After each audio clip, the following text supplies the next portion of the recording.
You're listening to Hooked on Creek, a podcast celebrating the music, history, and fans of the legendary jam band Max Creek.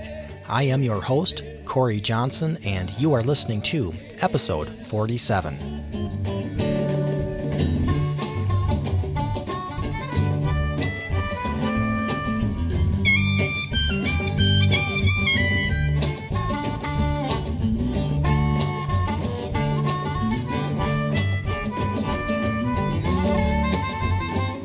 Thank you for joining me on episode 47 of Hooked on Creek.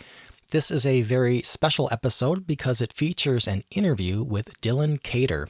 In addition to being a huge fan of Max Creek, Dylan Kader sings and plays mandolin in Creamery Station, a rootsy and eclectic jam band based in New England that has appeared alongside acts such as the Marshall Tucker Band, Twiddle, Acoustic Hookah, Melvin Seals, and of course, Max Creek. In this episode, Dylan talks about Max Creek as a key musical inspiration for him. He describes the deep connection between Creamery Station and Max Creek, and he talks about his experiences performing with members of Max Creek.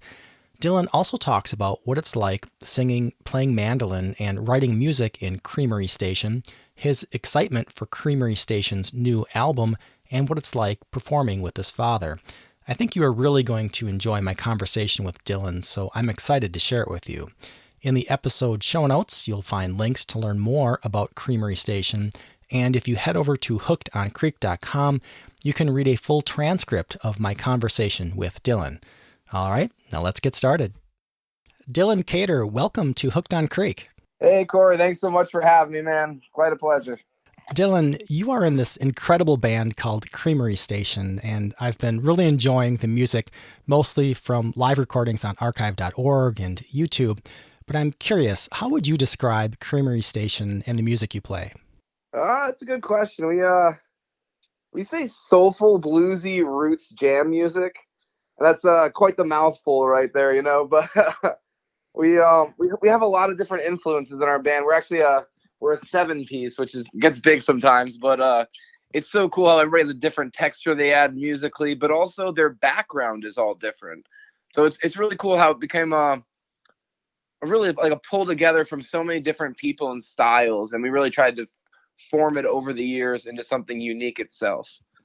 And I'd say like a lot of our influences are like the Dead, Max Creek, Allman Brothers, the band Little Feat, and like New Riders and stuff like that. So but those are my influences, and then we take a little bit from everybody else and everything, and we bring into some like roots jam music, I would say. And you sing, you play mandolin. Are you also a songwriter for the band too? Yeah, I do all those. I write a lot of the songs on guitar, but then when we translate them over, everybody gets a different piece. And there are so many great guitar players out there, including ours, and I fit well on the mandolin, I'd say. We each grab our own little piece. But yeah, I play mandolin and I sing in the band. And I do a lot of the writing to start the songs. But we always like to say that it's never a Creamery Station song until everybody gets a little piece of it. And that's one of the things that's the hardest and the most special thing about being a 7-piece band, where we try a bunch of different things. We could spend months on one song, and everybody just adds a little bit of their own flavor to it. And say we throw 10 things at the wall, and if 2 of them stick, that's more than you had if you didn't try. So we try a lot of different things, and we try to really just pull the whole song together as a band, more so than it just being one person's creation. What is it like to be a performing musician on stage, performing to a crowd? Well, it's funny. For me, I was always a music fan, and actually my father's the guitar player in the band. So I was always around music a lot, but I never thought it was for me. I just thought it was something that I wasn't capable of doing. But after I kept with it and I really stuck with it, I thought it would be fun just to learn guitar and be able to play around campfires for friends and stuff. But it turned into something I just loved so much, and it really grew. To be on stage, I feel like coming from somebody that was on the other side of it so much in the crowd and really just enjoying the music and appreciating it, it's pretty full circle, I would call it, that you get to go up there and see it from the other side and understand that back and forth, which really makes a show live. You could play in your own basement or garage or studio or whatever, But when you have that crowd reciprocating energy back and forth, it's really a powerful thing. And there's really nothing like it. I got to say, it's probably my biggest smile in my life is when you're playing on stage with people you love, for people you love. Well, you mentioned that your father is in the band. What's that like? Or how did this whole relationship to music and, playing with your father start? Like I said, I really didn't think I could do music. He was so talented when I was growing up. I was always around it. But I picked the guitar, I learned a few chords, but it just never really stuck really hard. But I started getting into martial arts and philosophy and stuff when I got a little older. And I kind of realized that nothing is easy just because you want it to be. So, you do something and maybe it takes you 1,000 times to do something over and over repetitively to really be able to pull it in. And I realized that maybe it wasn't that I couldn't do music. Maybe I didn't apply myself well enough. So I kept playing over the years, and I started picking it up. And my father taught me a bunch of things, and I had a bunch of other great teachers.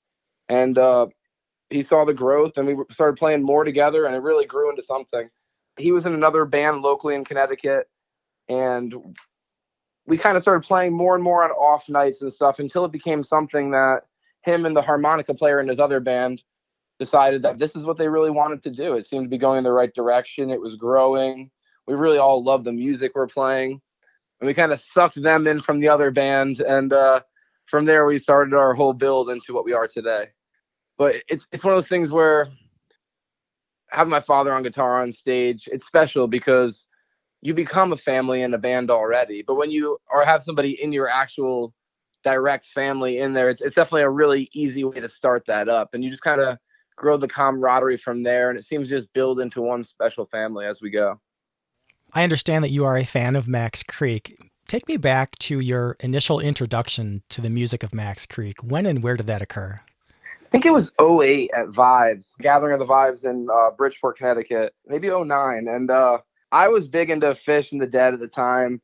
By the time I probably saw Fish like 100 times. And I heard somebody playing Cities from the main stage, and I started running. I had no idea who it was, but they were killing it. It sounded phenomenal, so I had to get over there. And I found the band Max Creek. And as I met them and got to know them more, and I talked to Scott, and because he plays in the band with Mike Gordon from Fish, it makes sense they'll throw in a Cities every now and then. So it's kind of funny how something so random that I heard a song that made me go running, and I caught this band that ends up becoming one of my favorite bands of all time. And I've probably seen more than many other bands. I'd say I've probably seen Creek about 100 times myself. And I don't have any inkling to stop now because it's really special. They have something really special going. I'd say that they're one of those bands that they have a family and the community is really special there. But on top of that, even the same song, when you hear it, every single night is different. And it's just such an incredible journey that they can bring you on musically that I just never get tired of what they're doing. Has Creamery Station and Max Creek as bands crossed paths, or have members of each band played with each other before? Yeah, Max Creek has been like a brother band to us, an older brother that really helped get our feet under us. And they've been the kindest people to us. Just meeting them in person, they're so nice too. But on top of that, they've really supported our band on the upbringing, where they allowed us to open for them a ton of times, and we've shared the stage with them a bunch. Like at different venues, as well as at obviously Camp Creek, their festival, which is a great time. And we've been lucky enough to get a few of us sitting with them, a few of them sitting with us. And it really feels special that they welcomed us in with such open arms. And really, I attribute a lot of our success and growth to them. So not only as influences, but directly supporting us as great people as they are. And it really means a lot to me to be able to once again see it from both sides of the fence. I'm out there just loving every single note they're playing, and then to be able to go backstage and just see the smiles in their faces and the kindness in their eyes, and it really is a cool thing. They are family. I think the first time they sat in with us was New Year's Eve one year at Toad's place, and we had Bill and Jay sit in. We did a few songs, brought our drummer up front to sing while they played. Then we had Scott come in later, and it was pretty special. Our harmonica player and Scott were going back and forth, and Scott gave him the look. They wanted to trade licks, and it was pretty damn cool. Just being right there. It seemed one of those things where I had to keep remembering I was playing because I was watching something so cool unfold underneath us.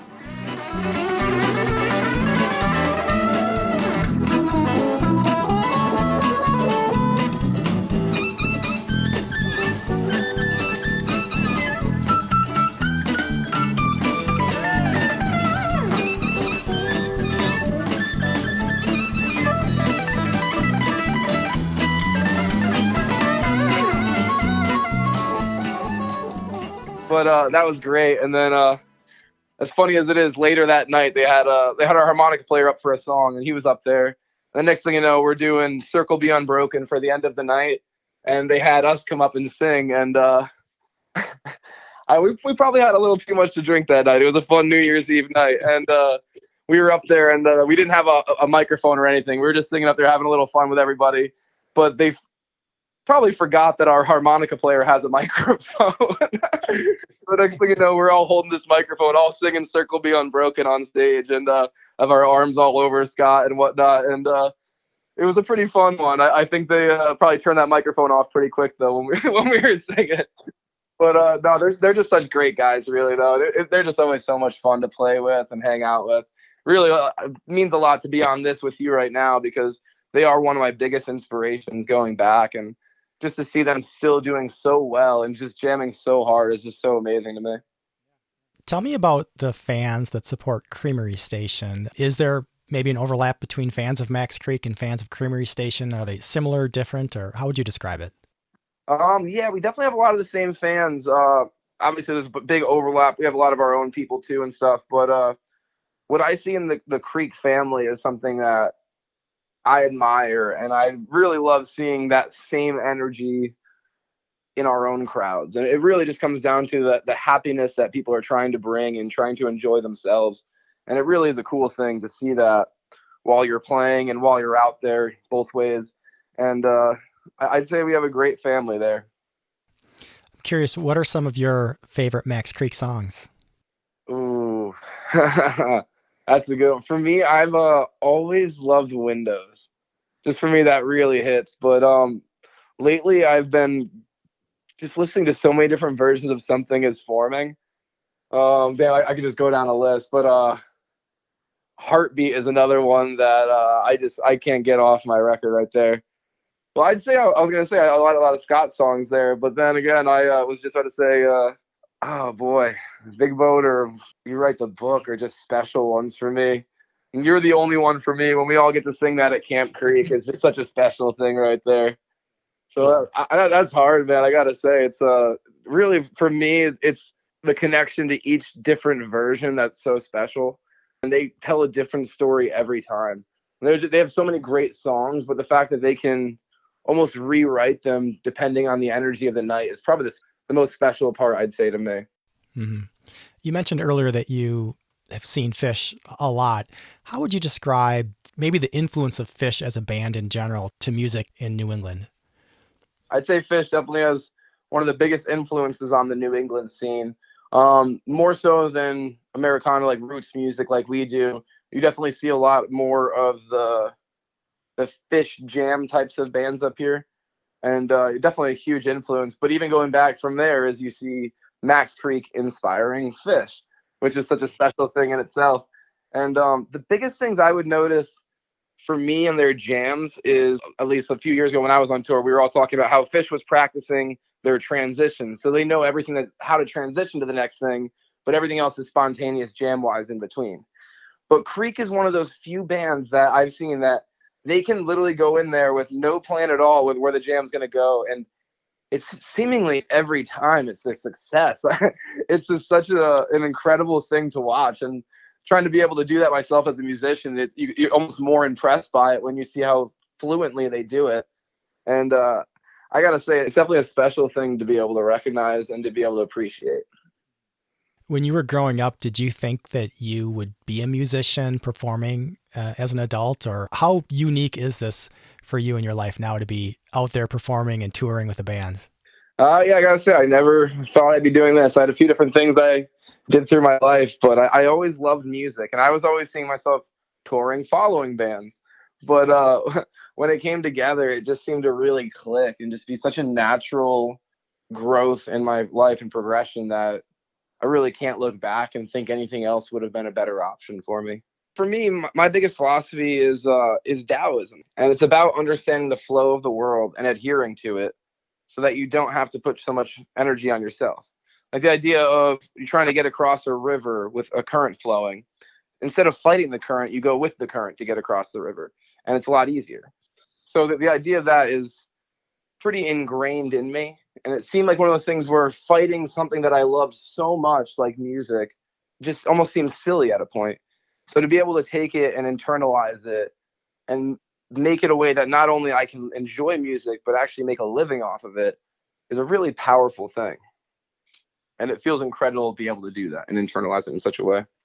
Now, I understand Creamery Station has a new album that's almost released. Is that right? Can you tell me about it?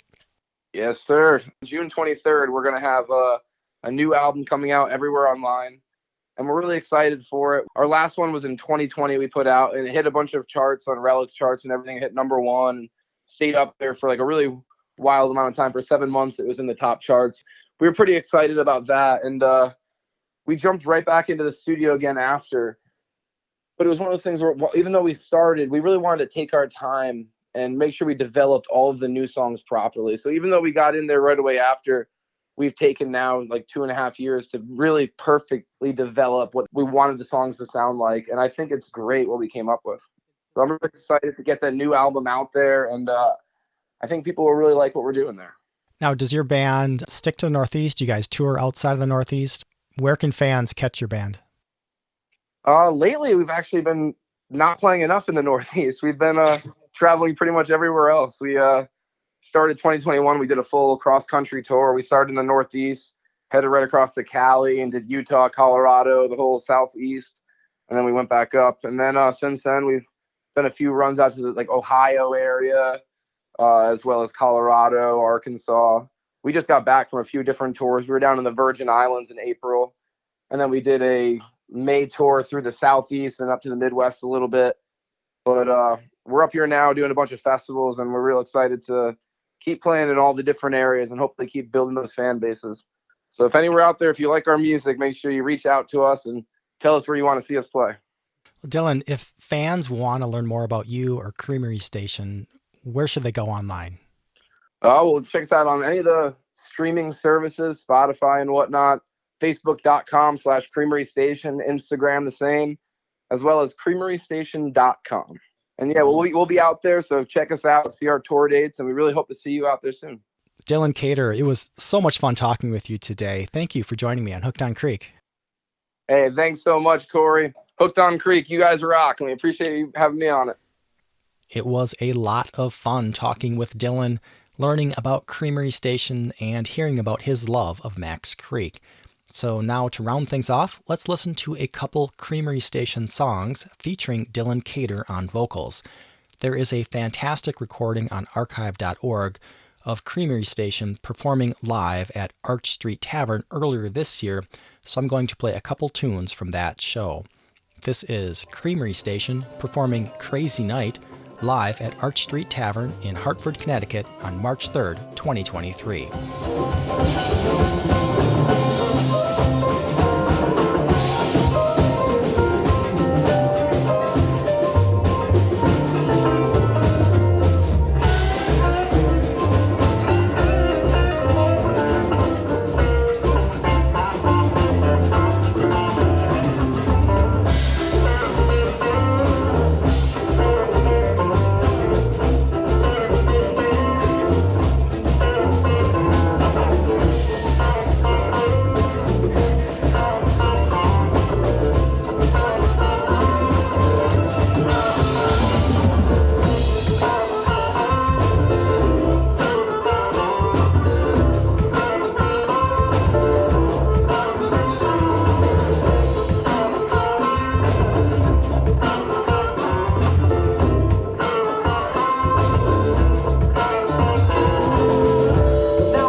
And now, this is Creamery Station performing Story to Tell live at Arch Street Tavern.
concludes episode 47 of Hooked on Creek. Huge thanks to Dylan Kader for joining me on the podcast. If you're curious, during the introduction to this episode, I played a portion of Will the Circle Be Unbroken, performed live by Max Creek, with members of Creamery Station, including Don DeStefano on harmonica, during their New Year's Eve show at Toad's Place in New Haven, Connecticut, back on December 31st, 2017. Later in the episode, I also played a portion of Railroad Blues, performed live by Creamery Station with special guest Scott Morelski from that same night at Toad's Place. You can find links to stream or download all the music featured in this episode in the show notes or on the Hooked on Creek website at hookedoncreek.com. And while you're on the website, go ahead and click the contact link and let me know what you think of this podcast. I would love to hear from you. Thanks for tuning in.